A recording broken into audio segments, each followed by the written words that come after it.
covering news where you live. This is 5 News at 6. I think this is the fight for equal rights, and this is not going to be a fight that is going to be win over a week or two. Well, we start tonight with protesters who spent the day at the Tyson Foods corporate headquarters in Springdale, raising concerns over the company's treatment of workers after the decision to close down a plant in Van Buren. The protesters say workers are being treated unfairly by the company.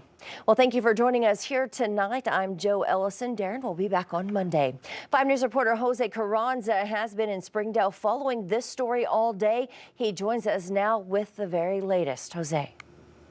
I'm in front of the Tyson World headquarters where protesters spent most of the day demanding answers from executives, but their efforts didn't go without complications.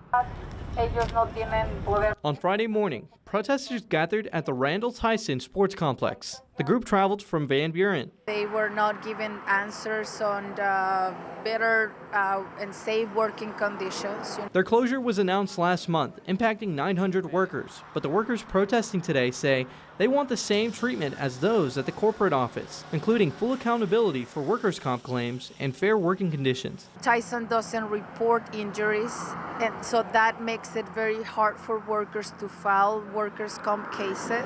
Not only that, but they say the working environment has become unsafe, as many workers have already quit with impeding closure. Tyson obviously is not making it any easier. The group had been denied parking on the campus, moving them several blocks from the headquarters, and initially they were also told they couldn't protest. So we know that this is a way to discourage workers, to divide workers, to make us believe that we need to stop, but however, we are going to keep going. A group of representatives went into the headquarters. We are told they were taken behind closed doors to discuss their demands. Springdale police also arrived, responding to the group on the sidewalk, providing paperwork to continue the protest. Tyson keeps being with the same attitude that they are not going to provide anything else to workers, that they did everything they could to protect workers. They didn't make specifics of how they were going to protect the injured workers.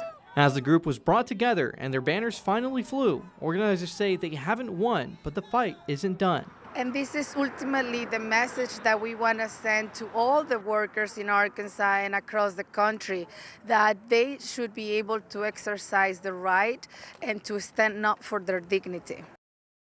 Now, the protests have wrapped up for today, but I asked about the next step, and Vincent almost tells me they're going to continue to support workers if they continue to protest.